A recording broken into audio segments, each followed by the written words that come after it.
Welcome to the new episode of Keep It Simple podcast. Now, with me today, a famous guest already seen in our podcast, Andrew Saleh.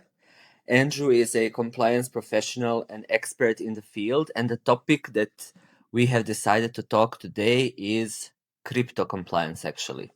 So, for beginning, Andrew, welcome to the podcast, and I'm very happy to have you here.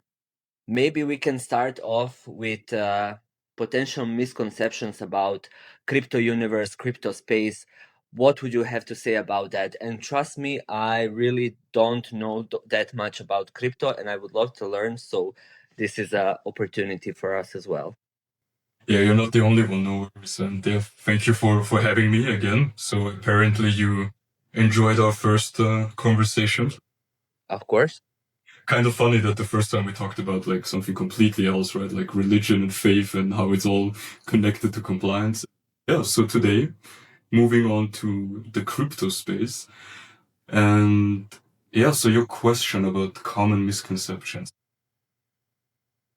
I guess one of the first ones that would come to my mind that I hear quite often is that many people think that as soon as you use the blockchain and as soon as you do any kind of transaction in Bitcoin, for example, you can do whatever you want. You're safe. You can use it for illegal purposes because you are completely anonymous and no one will be able to track you down or anything like that, right? And this is actually something that I think a lot of people don't really know or understand, this difference between anonymity and pseudonymity, right? So you, as you might know, even if you're not, that experienced or whatever when it comes to crypto assets, but I think what many people will still know is that due to the fact that we are using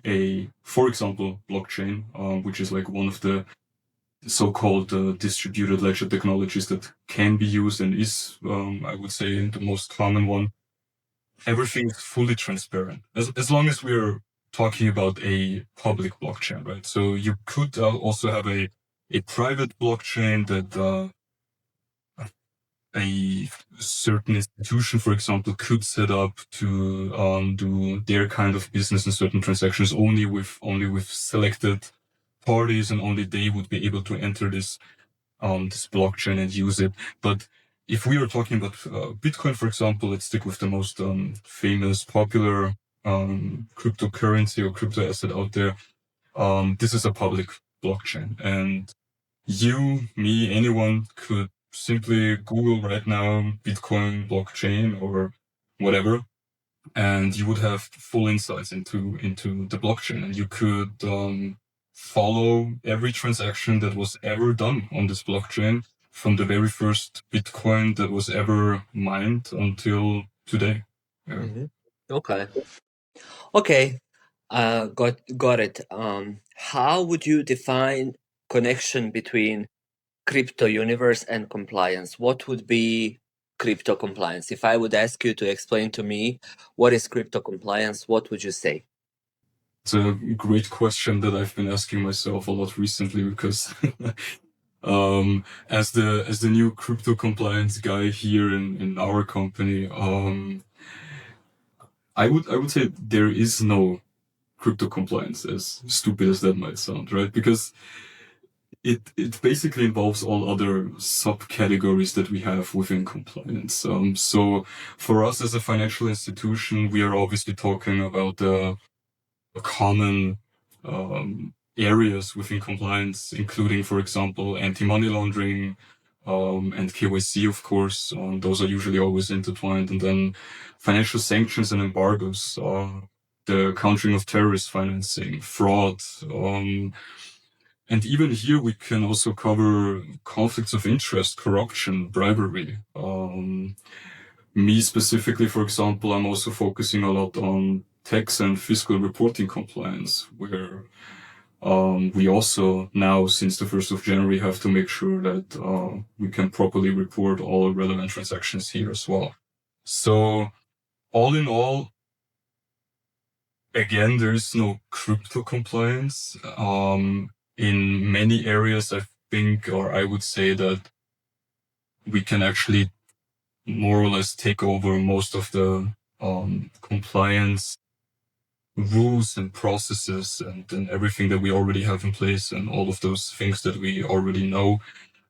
But of course, there are some new additional challenges that come along with this new technology, right? So, yes, we are talking about anti-money laundering, and yes, we have been dealing with anti-money laundering before already, but so far we were talking mainly about fiat transactions, right? So our customers were doing, whatever kinds of transactions using our accounts for euro, US dollar transaction, doesn't matter.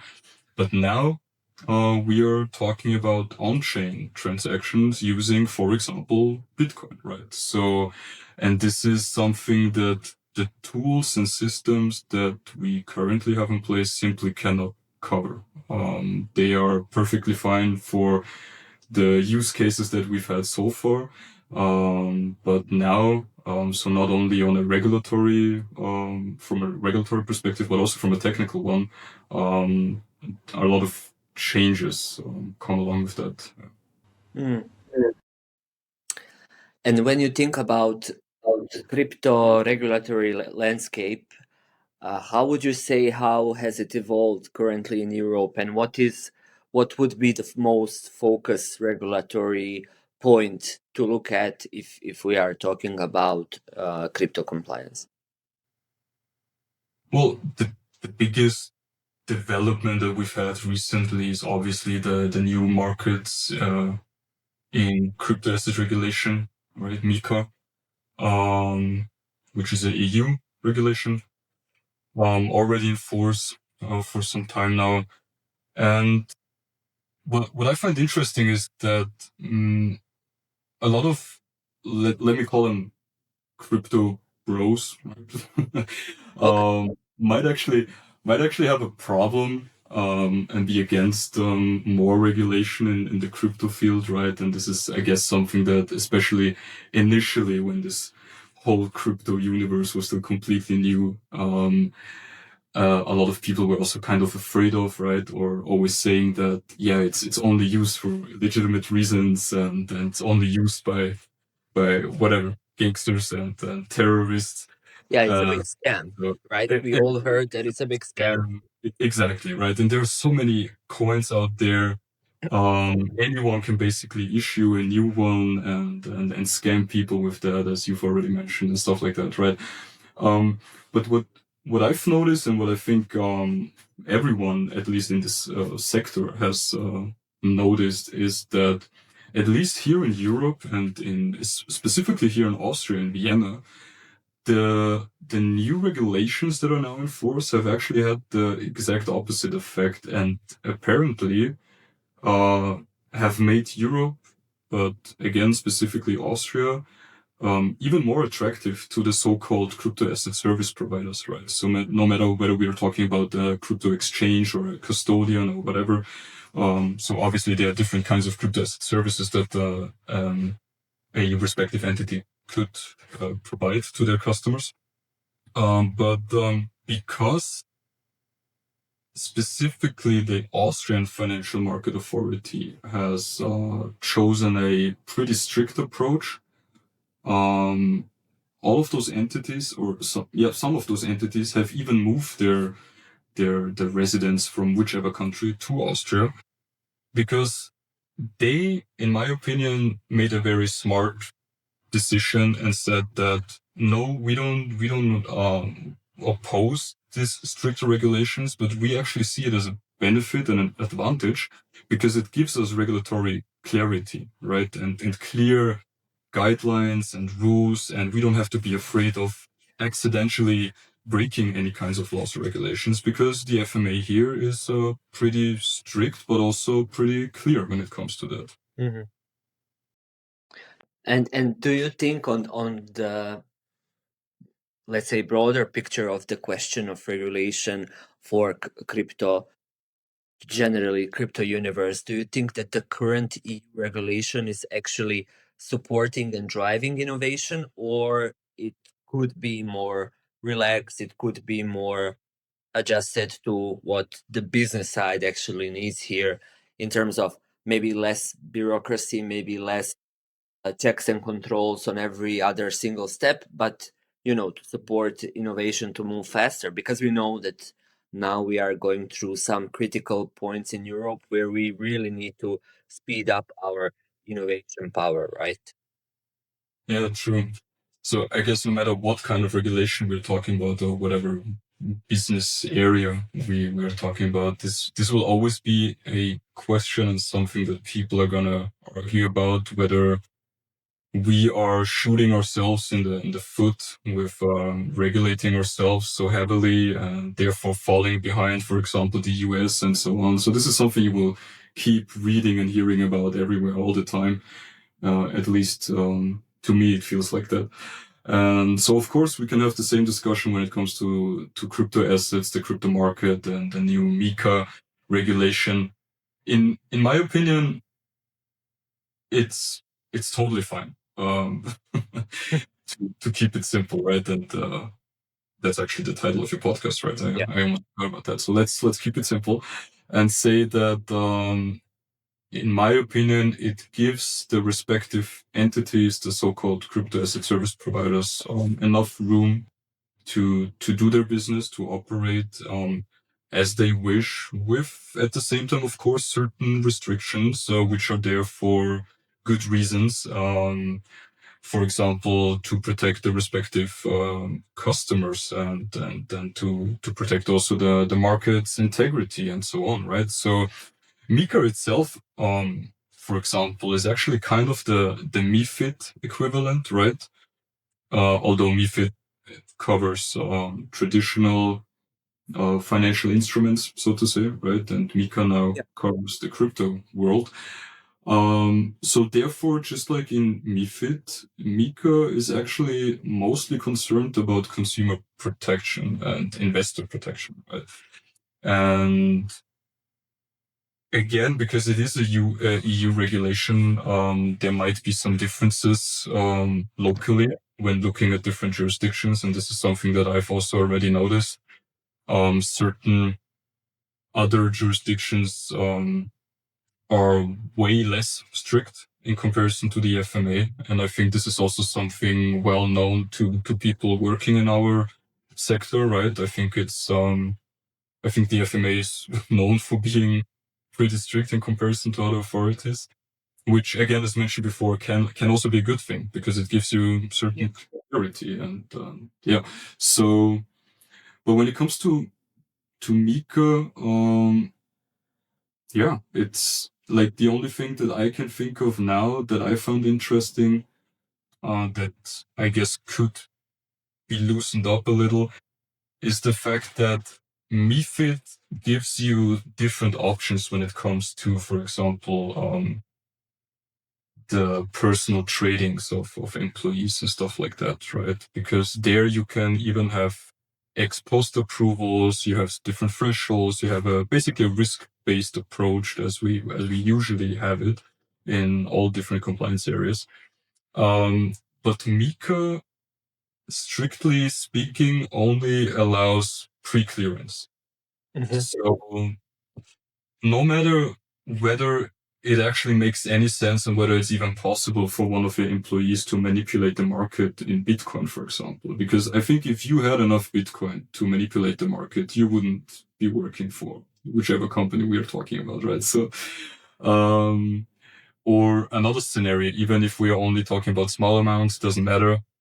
But we are talking about a crypto asset that your employer, if your employer was a crypto asset service provider and a crypto exchange, for example, even if your employer doesn't even offer, trading that crypto asset, um, why would you, as an employee still need to, disclose all that, ask for pre-clearance before being allowed to actually do any trades with that crypto asset, if there's not even the possibility of you, somehow committing market abuse in whichever. So Mhm. yeah, so maybe that's one example of where we could be a little more pragmatic, in my opinion, or the respective authorities could be. But let's see. That's actually another thing worth mentioning, I guess, which is the fact that this new regulation and all other new laws and regulation that come along with it, when speaking of crypto, are not only new to us as financial institutions or the respective crypto asset service providers or any other affected party, but they are also new for the regulator, and they are also new for the respective authorities that are now in charge and have to make sure that everyone follows their rules, right? So I believe that at least in certain areas there will probably be some adaptations, and I think we're all used to the fact that usually all kinds of regulations and so on become stricter and stricter. But in this case, who knows? Because it's a completely new field for all of us. Maybe the authorities, together with the respective um, representatives from the business side, so to say, will identify certain areas where we can actually loosen up a little or just make it more more convenient or just more logical for everyone, right? So let's see. But obviously, the regulator also had to start somewhere, and let's see where. Yeah, We yeah. It's an ongoing process for all the parties involved. I would say, yeah. Um, when we mentioned that people don't know much about crypto and especially if I'm a user of services in crypto and everything, and you are a compliance officer, you are expert in the field, and I am an average consumer and I would like to also do investments in crypto. What would you say that are things that I should be paying attention to? Well, first of all, a general advice, recommendation, whatever from my side, and not as a compliance officer, but just in general, would be um, try to obtain the knowledge that you're currently eventually lacking, right? Like, so even if we are talking about any other investment, I think you should always be aware of, what you are investing in, even if it's a normal stock, right? Which might be easier to understand for most people. Obviously, I mean, understandably so, in my opinion. Obviously, the crypto assets are a little more complex. Yeah, so before investing in crypto assets, whichever kind, just try to educate yourself and try to gain at least a basic understanding of what crypto assets are, what the respective risks are, right? Like you would hopefully do with any other purchase before actually doing it. Yeah.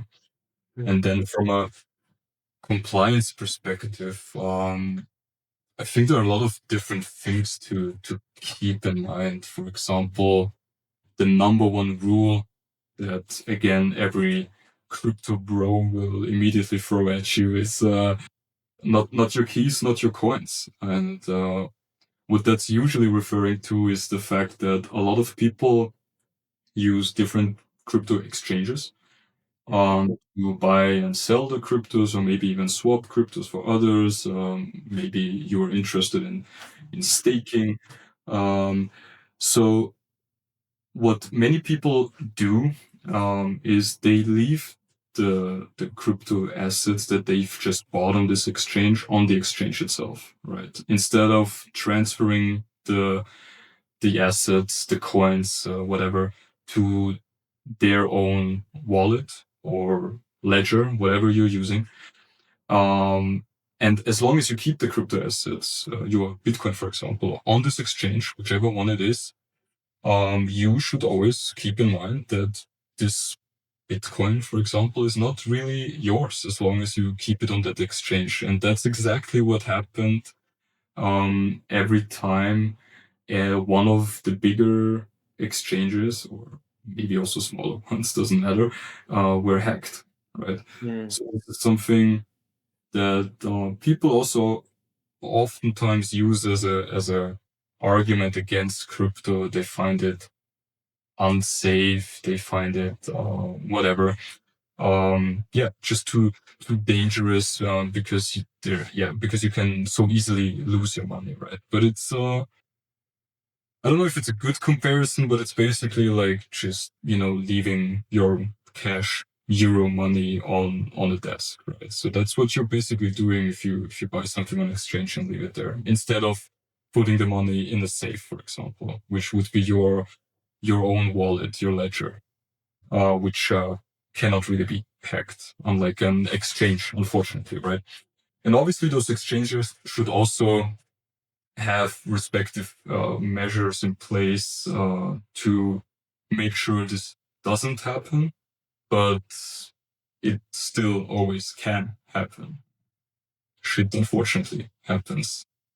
Yeah, of course, and that brings me to my next question, and this is the role of compliance officers in this whole story. What do you think? You are now compliance officer, in many ways in charge for crypto compliance and crypto topics. What is the role of compliance officer here? What is our limit? If I would be interested in doing so, and now I'm addressing maybe some of our younger colleagues listening to us, if I would be interested to get into the industry of crypto compliance, what should I look into? What's interesting there? What are my limits? What is my role as crypto compliance officer?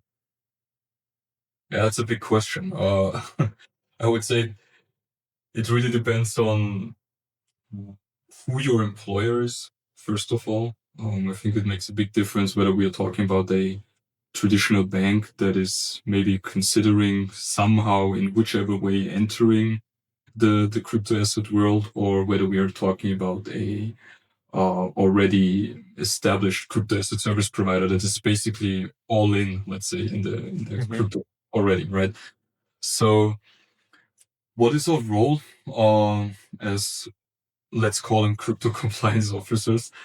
Um, Primarily, in my opinion, same as a normal compliance officer in Yeah, general, regular one.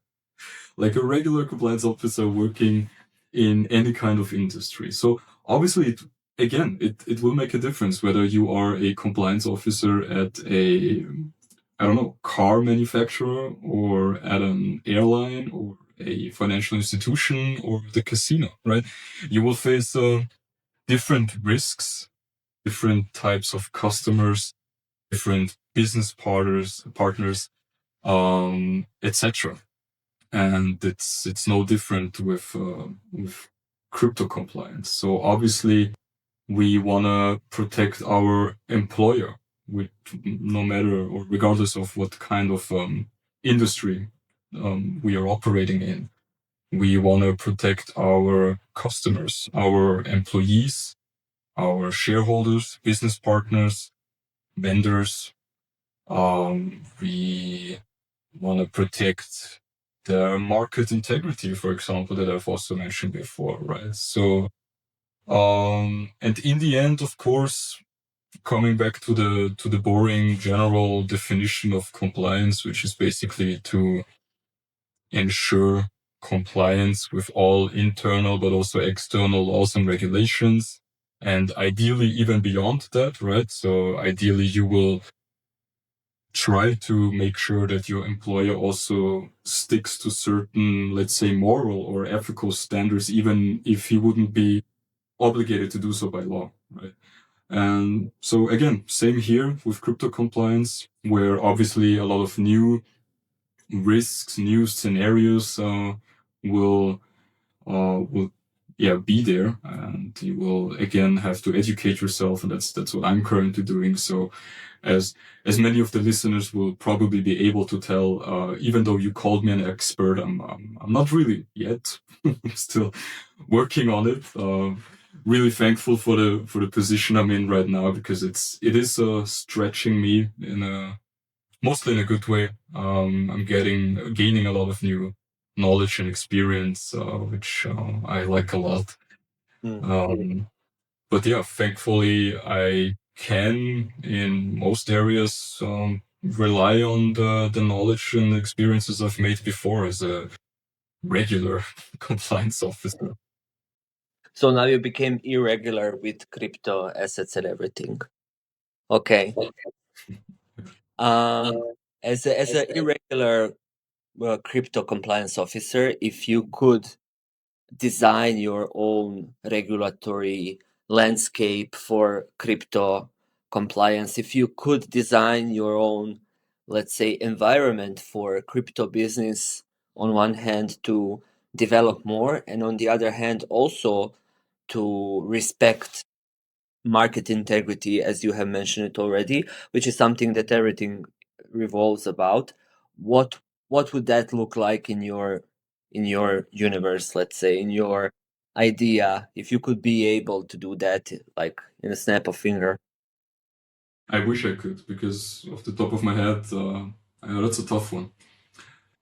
The Not sure if I could come up with a completely new regulation for crypto assets. I'm sure there is enough, and people who are actually experts in this field could probably name a lot of regulations, and maybe they have even already drafted some. Something that would come to my mind right now is, for example, the fact that unsurprisingly, Meeker has a lot of gaps because it's relatively new. It's trying to cover a certain area that is generally completely new to all of us, as mentioned before. So one part or one type of crypto asset, let's say, that Mika doesn't even cover currently are the so-called NFTs, the non-fungible tokens that you've probably also heard of before, right? There was a certain hype some time ago, right, where people were trading, for example, those NFT apes. If you don't know them, look it up, or don't. You didn't really miss anything. But what NFTs basically are, as the name already says, right? Non-fungible tokens. It's a way of, at least currently, one of the main use cases is to digitalize art, for example, or actually any other kind of real-world asset that you somehow want to tokenize and get on the blockchain and make easier to transfer digitally. So what even one of the museums here in Vienna did back then, when it was still a hype, or actually shortly after the hype. So obviously, as always, with those players, they are a little late to the party, but they still tried to. And so they took one of, I don't even remember which one exactly it was. Maybe it was a Picasso painting that they have in their museum, and they tokenized it. And so what this more or less allowed you, I mean, it was a pilot project. It was all very complicated.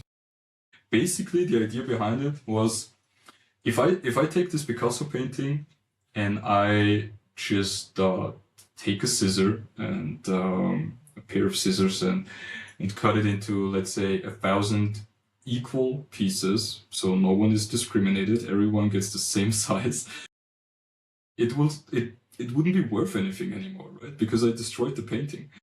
But what you could do by tokenizing it is exactly that. You could split it up, and you could split up the ownership of that painting, and you would, by law, more or less, actually own a piece of that painting, which, of course, in real life you could also do. You could share ownership with others, right? But it would still only be one painting. And by tokenizing it, you would actually own a piece of this painting, a very specific one, right? Mm-hmm. Without destroying it, as mentioned before, right? And this is something you could do with an old-timer car. You could do it with whatever other asset you find valuable and you want to transfer to someone without actually having to ship it to him physically, right? So Okay. it's a very complex and weird use case, maybe for many people. Hard to wrap your mind around it, but just one of the many use cases that I will that I think will become also very um, popular and interesting also to our customers at some point, maybe as a financial institution, right? Speaking of trade finance, for example, where you can also use the blockchain and the respective smart contracts that you can also set up on the blockchain to get rid of traditional trade finance processes without having to issue respective bank credits and letters of credits and all that, right? You could all do it on the blockchain. The shipping company, for example, could confirm that yes, they've received the shipment and they are about to ship it now, right? And this would automatically trigger then the respective payments that have to be done, etc. You would get rid of any settlement risks. So it does have a lot of benefits, or it can offer a lot of benefits in the future, or in the present already as well, if the respective institution is already ready to do so. But yeah, this is just one of the many areas that even traditional banks and financial institutions are currently exploring, including, of course, stable coins, for example, as well. One of the projects that are already public, so something that I thankfully can talk about, unlike many other projects. But yeah, let's see. Well, that's interesting, and what I hear there's gonna be a lot of play with the concept of ownership, which I think is something that already, let's say, Generation Z, Generation X, I think that they are rightfully so challenging everything, and so do they with the concept of ownership, concept of monetization, concept of value. This is something all that it's deeply connected with the entire crypto story. It's gonna be very interesting to see full development, further development, I would say, of the market for crypto in the next couple of years. How would you say, what would be your outlook? How is crypto compliance and crypto industry going to develop in next, let's say, 3 to 5 years? I keep changing my mind on that question on a daily basis, to be honest. If you would have asked me a couple of weeks, months ago, I would have said, I think crypto is the future. Everything is going to be on the blockchain in the near future. Traditional banking, etc., will struggle a lot if they don't adapt accordingly as quickly as possible, etc. And this is still my opinion, more or less.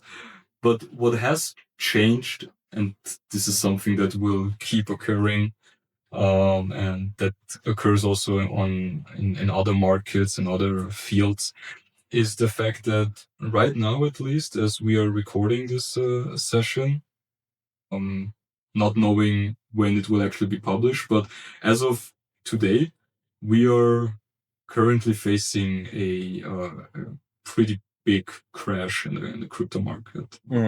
So I think where are we right now? For the listeners, so they have some reference. So as we are speaking right now, Bitcoin is at 67,000 euros. I don't have the dollar in front of me right now. I'm sorry for that. And just recently, we were still at like close to 100 or even above 100. It's not that long ago. So this obviously, makes people question a lot, and makes them question not only Bitcoin but crypto assets in general, and whether it really has a future and all that. And what people, including myself, that have been around a little longer. I mean, I'm young, I know that, but I've been um, been part of the crypto world for quite some time, despite my young age. And so what I can say, and what many other, again, crypto bros, or however you want to call them, will tell you in such situations, is to zoom out. looking at the chart, just zoom out and look at other so-called crashes that Bitcoin and other Yeah. crypto assets have already seen in the last decade, or however far into the past you want to go. So it's more or less normal, unfortunately. After some time, you get used to it. You are not shocked anymore when looking at your phone and seeing that your portfolio is suddenly worth, I don't know, 30% less than the day before or just an hour ago or whatever.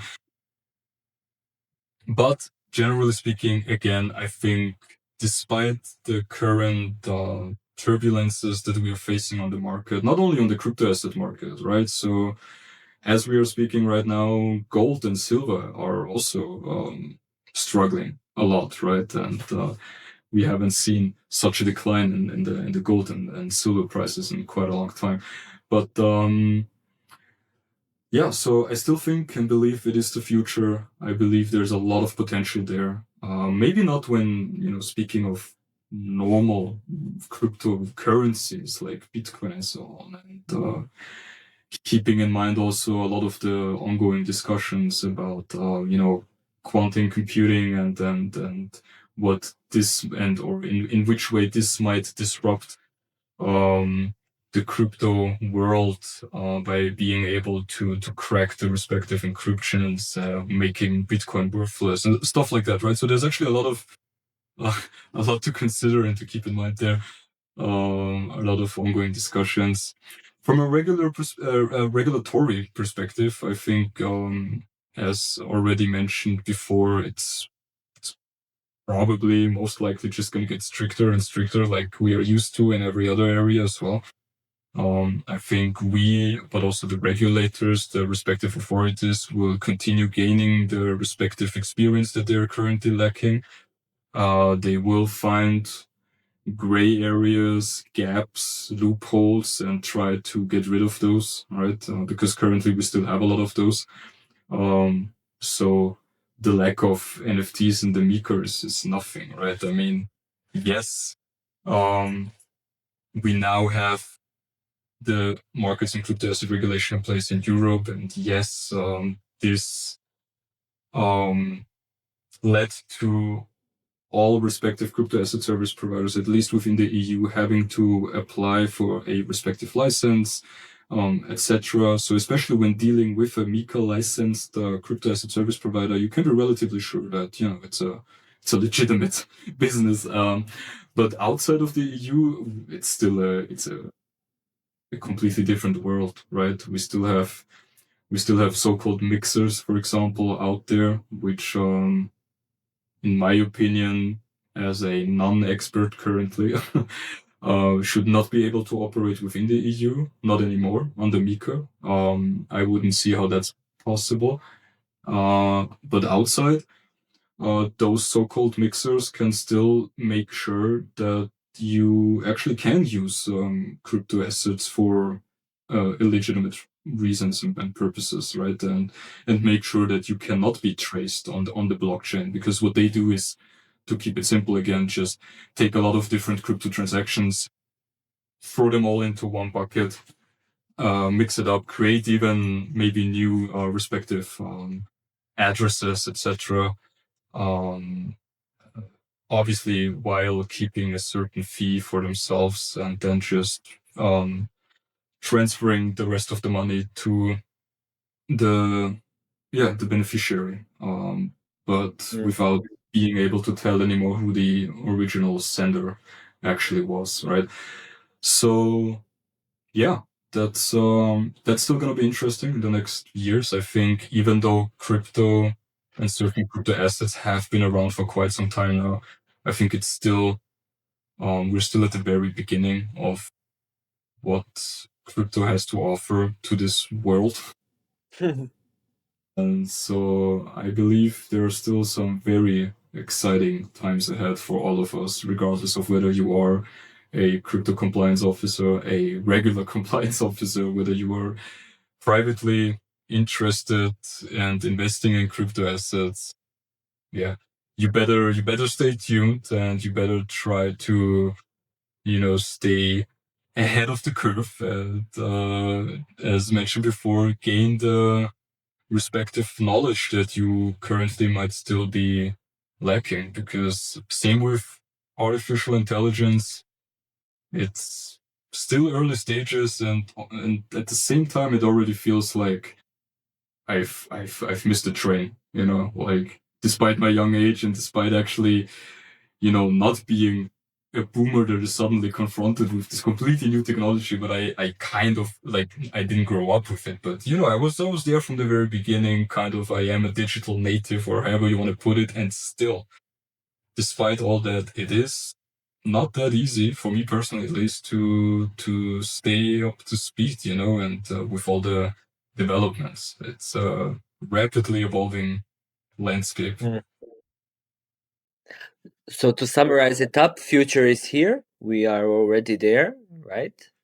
Regulatory and every other landscape seems to be quite challenging, and it's gonna continue to be challenging. And there's gonna be a lot of work to do for compliance officers because, as we mentioned a couple of times today, as a keeper of market integrity, our role is definitely seen here in this whole process.